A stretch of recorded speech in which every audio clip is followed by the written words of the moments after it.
Selamat pagi pemirsa, negara akhirnya menunjukkan taringnya di jagat digital yang kian sulit dikendalikan. Rilisan Peraturan Menteri Komunikasi dan Digital Nomor 9 Tahun 2026 yang secara resmi melarang anak di bawah usia 16 tahun mengakses platform digital berisiko tinggi termasuk media sosial patut kita beri apresiasi setinggi-tingginya. Kebijakan itu bukan sekedar aturan administratif, melainkan manifestasi nyata dari perlindungan terhadap generasi masa depan yang selama ini dibiarkan terpapar tanpa pengaman yang memadai. Inilah editorial Media Indonesia edisi Senin 9 Maret 2026 dengan tema Menjaga Tunas Bangsa. Bersama saya Andromeda Arizal dan Anda juga bisa berpartisipasi dan berinteraksi melalui telepon interaktif di nomor 021 583 99 100. Pagi ini telah hadir bersama saya anggota Dewan Redaksi Media Group Suryo Pratomo. Selamat pagi Mas Tommy. Selamat pagi Andro. Sehat Mas Tommy? Alhamdulillah. Mas Tommy, kalau kita melihat editorial pagi ini Menjaga Tunas Bangsa ini menjadi semangat tersendiri juga buat kita, terutama buat para orang tua di rumah untuk pengawasan. Sebenarnya seberapa pentingkah dan juga kita melihat apakah ini sebagai langkah tegas negara sudah hadir untuk melindungi anak-anak di era digital seperti saat ini Mas Tommy? Yang pertama sangat penting karena sekali lagi orang yang negara, bangsa yang punya masa depan itu mereka yang punya anak muda. Anak muda yang berkualitas. Dan menurut saya pemerintah menunjukkan posisi yang tegas bahwa kita harus menjaga anak-anak kita terpapar untuk hal-hal yang tidak baik. Karena sekali lagi anak itu kan seperti kertas putih. Kita mau gambar apa jadinya seperti apa. Dan dia harus betul-betul kita bentuk menjadi sosok pribadi yang punya karakter kuat, punya nasionalisme yang kuat, punya wawasan terbuka, pemahaman terhadap pengetahuan yang baik, dan konten-konten seperti itu, teknologi itu tujuannya untuk yang baik seperti ini. Tetapi kita lihat sekarang kondisinya di lapangan itu begitu banyaknya konten-konten yang betul-betul tidak mendidik, yang merusak anak-anak kita, yang kalau dibiarkan ini akan mempengaruhi terhadap masa depan bangsa ini. Karena itu kita apresiasi langkah pemerintah ini, dan saya kira minggu lalu 2 langkah yang dilakukan oleh Menteri Komdigi yang menurut saya sangat baik dan harus kita apresiasi. Pertama adalah ketika beliau mengunjungi para operator, dan kemudian meminta operator untuk bertanggung jawab terhadap konten. Menurut saya negara punya hak untuk melakukan itu. Yang kedua adalah dikeluarkannya PP Tunas ini yang menurut saya sesuatu yang sangat baik, yang sangat dibutuhkan sekali lagi untuk memproteksi anak-anak kita untuk menghadapi masa depan yang lebih baik. Baik, Mas Tommy, 2 langkah ini yang sudah konkret dijalankan oleh Kementerian Komdigi, dan pemirsa inilah editorial Media Indonesia 9 Maret 2026 Menjaga Tunas Bangsa.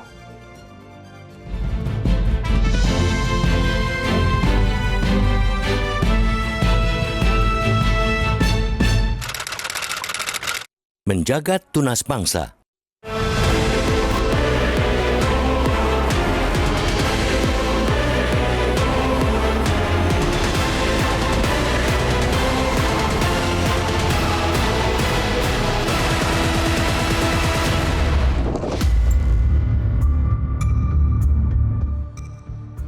Negara akhirnya menunjukkan taringnya di jagat digital yang kian sulit dikendalikan.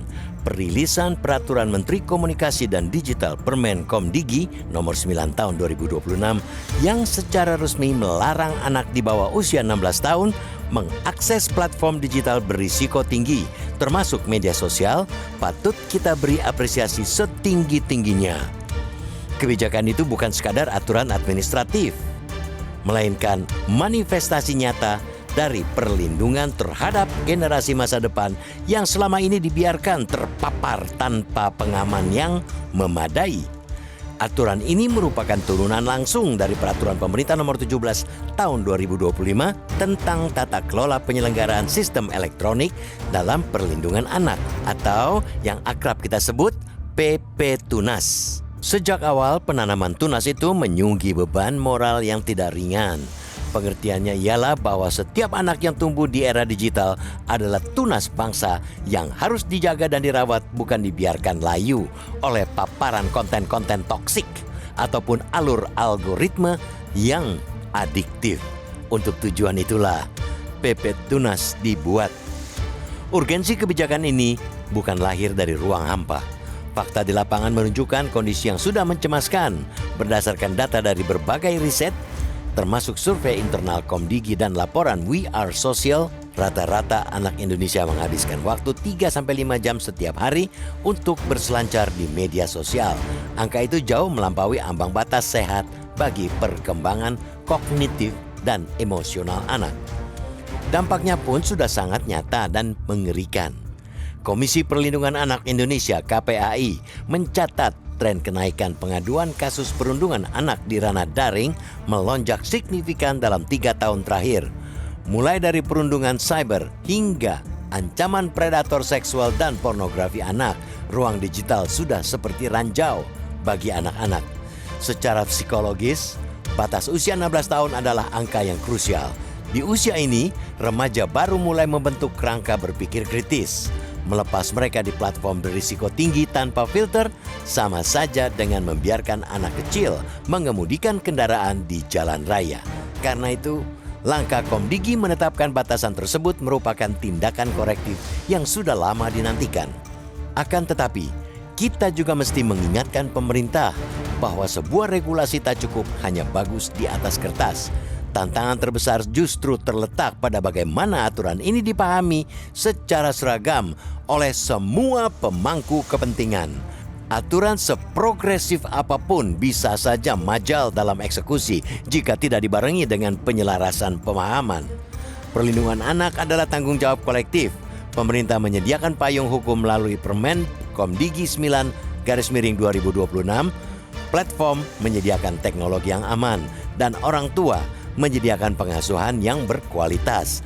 Tanpa kolaborasi tripartit yang selaras, perlindungan ini akan bolong di sana-sini. Akan ada perbedaan standar antara apa yang dipahami orang tua, apa yang dijalankan oleh penyedia platform digital, dan apa yang diawasi oleh Komdigi. Karena itu, yang paling pertama dan utama ialah pemerintah memiliki kewajiban moral untuk memastikan sosialisasi dilakukan secara masif, menyentuh hingga ke pelosok-pelosok desa dan sekolah-sekolah. Langkah ini untuk memastikan agar orang tua tidak merasa sendirian dalam menjalankan fungsi pengawasan. Di sisi lain, ketegasan terhadap penyedia platform digital menjadi kunci. Perusahaan teknologi besar tidak boleh lagi hanya mengejar angka pertumbuhan pengguna dengan mengorbankan keselamatan anak. Harus ada protokol tunggal yang dipahami sama oleh platform digital agar mereka mematuhi batasan usia tanpa celah dan tanpa siasat. Memastikan aturan tersebut dapat terimplementasi dan terawasi dengan baik menjadi sangat penting karena masa depan Republik ini ditentukan oleh bagaimana kita menjaga tunas-tunas bangsa hari ini. Kita mendukung penuh langkah berani pemerintah menggulirkan aturan pembatasan tersebut, sembari terus menuntut transparansi dan konsistensi dalam pelaksanaannya. Kehadiran Permen nomor 9/2026 boleh jadi merupakan kemenangan kecil bagi masa depan anak Indonesia. Namun itu baru awal. Kemenangan yang sesungguhnya akan tercapai jika setiap anak Indonesia benar-benar merasa aman saat bersentuhan dengan teknologi dan ruang digital tak lagi menjadi tempat yang menakutkan sekaligus membahayakan bagi mereka.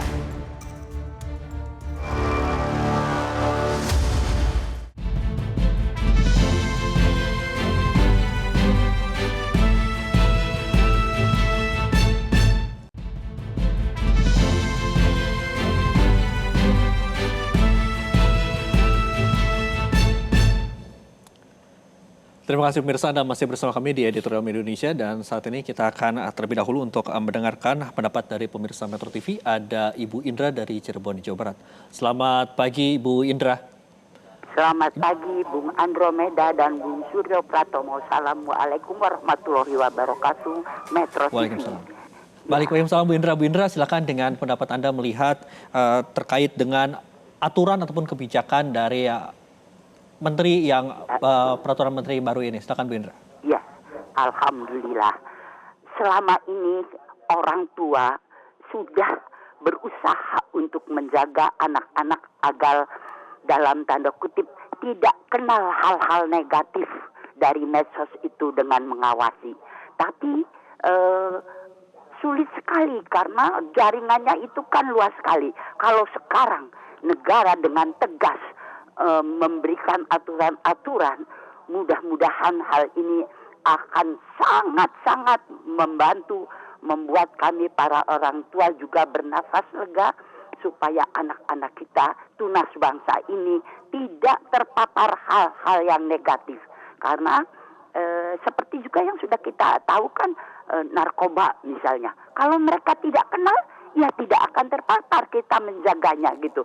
Nah, sekarang itu juga demikian. Mudah-mudahan hal ini membawa hal-hal yang positif untuk menjadikan tunas bangsa ini manusia-manusia harapan bangsa. Terima kasih. Baik. Assalamualaikum warahmatullahi wabarakatuh. Waalaikumsalam warahmatullahi wabarakatuh. Baik, Mas Tommy, kalau kita melihat apa yang disampaikan oleh Bu Indra ini merupakan salah satu apresiasi dari salah satu orang tua begitu di Indonesia yang menyampaikan ini sangat terbantu karena paparan-paparan negatif ini juga cukup banyak di lingkup era digital saat ini. Sebenarnya seberapa gentingkah dengan adanya peraturan ini dan situasi yang kita hadapi seperti ini dari anak-anak seperti apa, Mas Tommy? Yang disampaikan Ibu Indra ini kan mewakili para orang tua. Betul. Yang tadi disampaikan oleh Ibu Indra bahwa orang tua sebetulnya ingin menjaga putra-putrinya. Tetapi dalam era teknologi seperti sekarang, ini kan bukan pull factor, tetapi ada push factor. Nah, kalau kemudian kita mencoba memprotek, tapi kemudian informasi yang dipush oleh para operator itu begitu banyak, akhirnya kan tidak tertahan juga. Nah, peraturan ini mencoba untuk bagaimana push factor ini dikurangi. Nah, yang kedua yang tadi dikatakan adalah 2 minggu lalu kita sudah membahas persoalan ini. UNICEF juga sudah menyampaikan bahwa perundungan ya melalui sosial media ini sudah begitu mengganggu kesehatan mental anak-anak. Baik. Ya, dan bahkan kemudian hal-hal lain yang sekali lagi informasi yang begitu melimpah, yang kemudian tidak tersaring, yang kualitasnya tidak baik, yang di awal kita sampaikan, yang akhirnya akan merusak bagaimana cara pandang anak-anak kita. Sekali lagi, anak-anak di bawah usia 16 tahun adalah anak-anak yang sedang mencari bentuk. Anak-anak yang ibarat sekali lagi seperti kertas putih akan digambar seperti apa. Nah, sekali lagi, negara dan bangsa ini punya tujuan besar. Kita ingin masuk 2045 Indonesia Emas. Indonesia Emas ukurannya apa sih? Ukurannya adalah manusia Indonesia pada saat itu ya kan terdidik, wawasannya modern, mempunyai pengetahuan, ilmu pengetahuan dan teknologi, tetapi dia punya keimanan yang sangat kuat. Nah, hal-hal sekali lagi informasi-informasi yang mengarah pada sana yang harus kita dorong. Nah, hal-hal yang negatif harus kita kurangi. Nah, sekali lagi, hal ini tentu tidak bisa hanya berada di tangan pemerintah. Tetapi pemerintah adalah mereka yang paling depan, yang harus melakukan. Nah, karena itu tadi disampaikan, kita mengapresiasi langkah pemerintah. Karena kondisi yang kita hadapi sekarang ini, kesehatan mental anak kita, itu sudah sangat terganggu dengan melimpahnya informasi-informasi yang sangat tidak mendidik. Tapi Mas Tommy, tantangan terbesar dalam setiap kebijakan ini, melainkan bukan regulasinya, adalah implementasinya. Menurut Mas Tommy sendiri, apa saja implementasi yang paling nyata dalam menerapkan aturan seperti ini? Apakah tantangan-tantangan ke depan ini tentu akan lebih berbahaya atau seperti apa? Ataukah perlu ada peran orang tua dan juga sekolah di sini? Nah, ini kan disampaikan oleh Ibu Menteri bahwa kebijakan ini akan berlaku sejak 28 Maret. Sekarang sosialisasi harus digencarkan.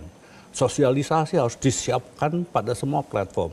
Dan kemudian tugas dari pemerintah juga memberikan pemahaman kepada masyarakat. Apa sebetulnya esensi dari peraturan ini? Apa yang harus dilakukan? Apa yang boleh dan tidak boleh dilakukan? Karena itu saya setuju Andro yang tadi sampaikan.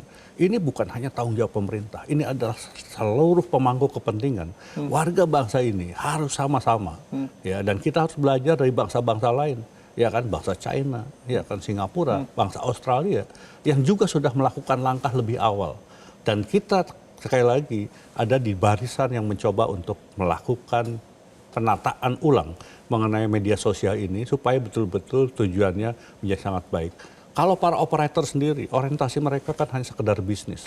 Tetapi kan bangsa ini tidak bisa hanya kemudian kepentingan orang, hanya kepentingan bisnis, tetapi bangsa kita kemudian dikorbankan. Nah, di sini sekali lagi konsistensi untuk melakukan, menerapkan peraturan, kemudian sosialisasi yang lebih gencar, dan yang terakhir yang tidak kalah penting adalah penegakan hukum.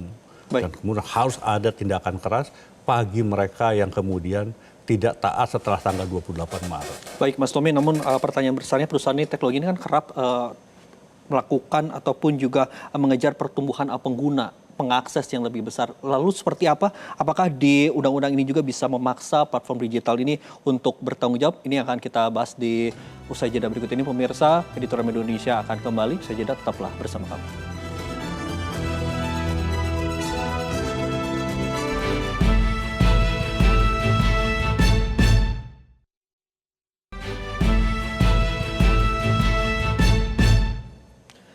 Terima kasih pemirsa, Anda masih bersama kami di Editorial Media Indonesia. Kita berada di akhir atau di penghujung diskusi kita pada pagi hari ini. Jadi Mas Tommy, kalau kita melihat para perusahaan teknologi atau para operator ini kerap untuk selalu mengejar pertumbuhan pengguna begitu. Banyaknya pengguna-pengguna, kemudian juga target-target tertentu demi keuntungan semata. Apakah dengan adanya permen ini mampu untuk juga memberikan ataupun juga memaksa platform digital ini untuk bertanggung jawab terkait dengan permasalahan seperti ini? Harus, yang tadi saya katakan, yang dilakukan oleh Menteri Mutia Hafid pekan lalu mengunjungi Meta dan mempertanyakan Meta mengenai kebijakan untuk take down berita-berita. Mengapa kemudian berita Palestina bisa lebih cepat di take down daripada berita-berita yang kemudian sangat negatif untuk kepentingan Indonesia. Nah ini saya kira pemerintah harus menunjukkan ketegasannya, dan sekali lagi kita harus belajar dari negara-negara lain seperti Australia, kita seperti China, seperti Singapura, yang mereka sangat tegas dan memang harus berani. Sekali lagi, ini untuk kepentingan masa depan bangsa. Kalau kemudian kita hanya membuat peraturan, tidak kita follow up, dan kemudian kita tidak tegakkan aturan itu secara tegas, sekali lagi yang akan jadi korban anak-anak kita. Nah sekali lagi Ibu Indra tadi menjadi representasi dari para orang tua yang berharap bahwa negara hadir untuk melindungi anak-anak kita. Karena anak-anak kita itu adalah aset paling berharga. Sekali lagi kemajuan sebuah bangsa tidak ditentukan oleh berapa banyak sumber daya alam yang dimiliki. Tetapi seberapa banyak manusia berkualitas yang kita miliki. Dan kita ingin punya anak-anak yang berkualitas. Nah sekali lagi ketegasan, konsistensi ini menjadi sangat penting. Sosialisasi hal yang lain penting. Jangan seperti kasus judol, ya kan? Judolnya kemudian sejak Presiden Prabowo Subianto kemudian dilantik dan meminta supaya judol dihapus, kita tidak bisa mampu melakukan itu. Yang kali ini kita berharap untuk konten-konten yang sekali lagi sangat tidak mendidik bagi anak-anak kita, pemerintah tegas, dan saya yakin masyarakat berada di belakang pemerintah kali ini. Para orang tua berada di belakang pemerintah kali ini. Dan masyarakat sangat berharap pemerintah menunjukkan sekali lagi keberpihakannya, kehadirannya, bahwa untuk kepentingan anak-anak kita harus melakukan segala ini. Oke, terakhir Mas Tommy, kolaborasi dari pihak orang tua, kemudian juga pihak pemerintah sendiri sudah jelas nyata adanya dukungan begitu terkait dengan permen ini. Sebenarnya apa yang perlu pihak-pihak lainnya begitu untuk mendukung agar tunas bangsa atau menjaga tunas bangsa ini dapat tercipta, Mas Tommy? Ya sekali lagi semua pemangku kepentingan, ya kan, para penegak hukum, ya kan, pemerintah, kemudian juga orang tua, ya bahwa kita harus bersama-sama. Dan kemudian dari awal kita harus mengingatkan guru terutama kepada anak-anak apa yang boleh dan tidak boleh, bahayanya, dan diberikan pemahaman. Kita harus ajak anak-anak kita mengerti, orang tua mengerti, karena itu sekali lagi digital literacy, ya, pemahaman mengenai digital ini sebuah era baru yang betul-betul mengubah gaya hidup dan cara hidup kita. Semua itu harus berorientasi untuk sesuatu yang sangat baik. Baik. Terima kasih Mas Tommy telah bergabung bersama kami di Editorial Media Indonesia. Dan pemirsa, kehadiran Permen nomor 9 tahun 2026 boleh jadi merupakan kemenangan kecil bagi masa depan anak Indonesia. Namun itu baru awal kemenangan yang sesungguhnya akan tercapai jika setiap anak Indonesia benar-benar merasa aman saat bersentuhan dengan teknologi dan ruang digital tak lagi menjadi tempat yang menakutkan sekaligus membahayakan bagi mereka. Saya Romeda Arizal mengucapkan terima kasih. Sampai jumpa.